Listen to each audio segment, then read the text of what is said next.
Hello everyone. Today we are going to study arithmetic progression and geometric progression.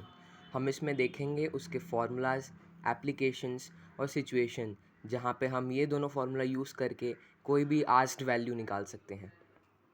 सबसे पहले देखेंगे कि arithmetic progression क्या होता है.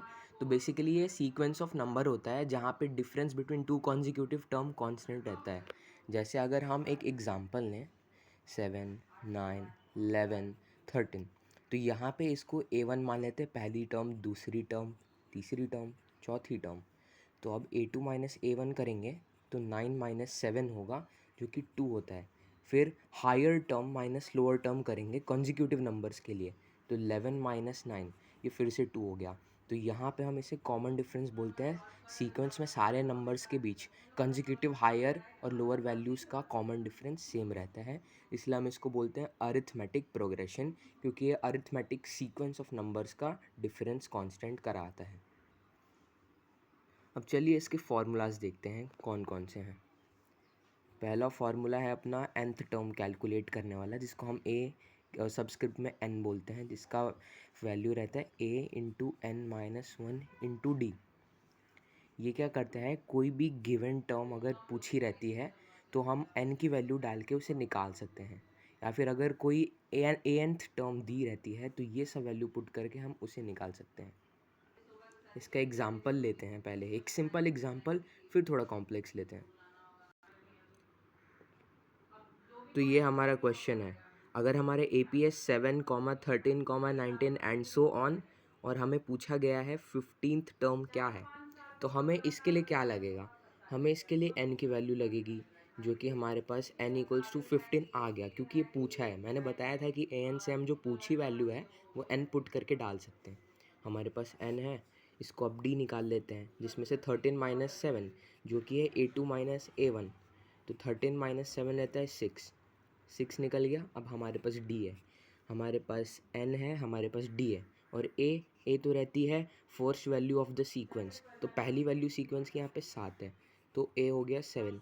अब इसको हम पुट करते हैं, a सबस्क्रिप्ट में 15 और हमारा हो गया a जो कि 7 प्लस 15 माइनस 1 इंटू 2. अभी हो गया 7 प्लस 14 इंटू 2, 7 प्लस 28 जो कि है 35. इसके एप्लीकेशंस अगर हम पूछें तो कंसिडर कि आप एक क्लासरूम में बैठे हो, आपको 1 से लेकर 100 नंबर तक कोई भी नंबर निकालने बोला है किसी भी सीक्वेंस का, तो आप इससे निकाल सकते हो. अभी हम सम ऑफ n टर्म्स भी देखेंगे, जिसमें अगर हमें किसी भी रेंज का सम निकालना रहता है अरिथमेटिक सीक्वेंस का, तो हम वो फार्मूला यूज़ करके उसे निकाल सकते हैं. अब इसके पहले एक कॉम्प्लेक्स वाला एग्जाम्पल लेते हैं जो हल्का सा इससे लेवल अप रहेगा. क्वेश्चन है 10th term of an AP is 42 और 15th term of an AP 67. तो उसमें A रहेगा जो कि फर्स्ट टर्म क्या है, और D रहेगा जो कि कॉमन डिफरेंस क्या है. तो इसको भी हम अपने पीछे देखे हुए फार्मूला से टैकल करते हैं. दिया है A10 है अपना 42, A15 है 67. I hope linear equations in 2 variables आता है आपको, वरना आप उसको भी एक बार जाके देख लीजिएगा, जो कि मैं अपलोड करूँगा. इसको a plus n minus 1d के फॉर्म में लिखूँ, इसको भी a plus n minus 1d के फॉर्म में लिखा, equals to 42 equals to 67. a plus 10 minus 1d 42, फिर a प्लस 15 माइनस 1d 67.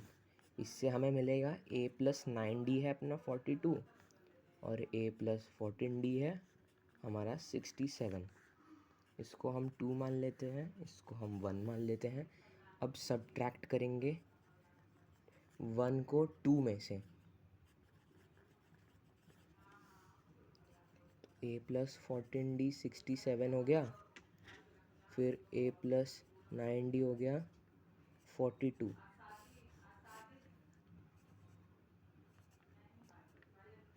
ये a कट गया क्योंकि ये सब्ट्रैक्शन है, साइन चेंज होगा, तो 5d. अब d इक्वल्स टू 5, हमें अपना d मिल गया. अब यहाँ देखिए हमारे पास इक्वेशंस आए, तो इसी इक्वेशन में d की वैल्यू पुट कर देते हैं. तो a plus 9 into 5 equals to 42, a plus 45 equals to 42, a equals to 42 minus 45, a equals to -3 plus 3, जो कि हमारा देगा a इक्वल्स टू -3। अब इसको सेकंड इक्वेशन से भी वेरीफाई कर लेते हैं। a plus 14d equals to 67, a plus 14 into 5 equals to 67, a plus 70 equals to 67। अब माइनस करने के बाद 67 माइनस 70 a इक्वल्स टू -3, जो कि हमने वेरीफाई कर लिया है। हमने a भी निकाल लिया -3 और d भी निकाल लिया, जो कि हमें हमारे क्वेश्चन में पूछा गया था।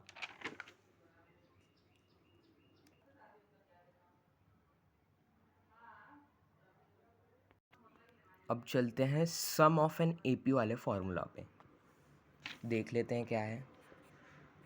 S N same A N की तरह, बट एस सम डिनोट करते हैं यहाँ पे। N by two a plus n minus 1 into d, और n by two a plus l last term के लिए, क्योंकि इसको हम ऐसे एक्सपांड कर सकते हैं a plus n minus 1 into d. तो ये मान लो ये लास्ट टर्म है ए एन और ये फर्स्ट टर्म है। तो लास्ट और फर्स्ट टर्म करने के बाद हमारे ये जो आएगा इसको एन से मल्टीप्लाई करेंगे, 2 से डिवाइड करेंगे तो हो जाएगा। अब इसके ऊपर क्वेश्चंस देखते हैं। चलिए एक क्वेश्चन मैं लिख लेता हूँ यहाँ पे। दिया गया है कि सम ऑफ पहले एन टर्म्स का सम है 5n²। तो हमारा एपी क्या होगा? एपी के लिए हमें पहला टर्म लगता है और कॉमन डिफरेंस लगता है। चलिए अब इसको सॉल्व करते हैं। 5n² equals to n/2 2a plus n-1 d। इसको एक काम करते हैं, 2 को मल्टीप्लाई कर देते हैं इससे, तो ये 10n² हो गया।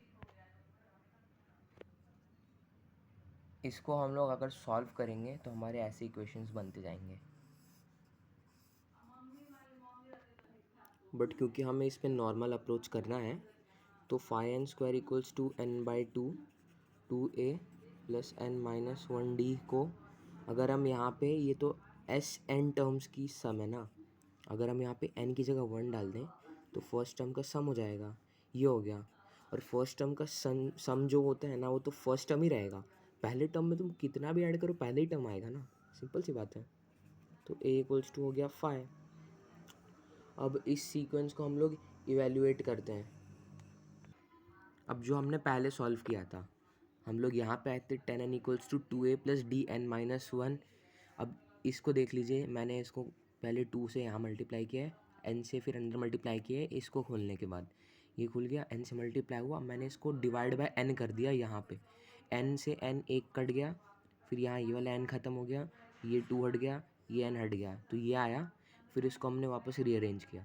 अब हमने यहाँ से a5 निकाला है वैल्यू, इसको अगर हम यहाँ पे पुट करते हैं 2a की जगह तो 10 हो जाएगा। मैंने 10 इस साइड ले लिया, n-1 ये कैंसिल, d हो गया 10।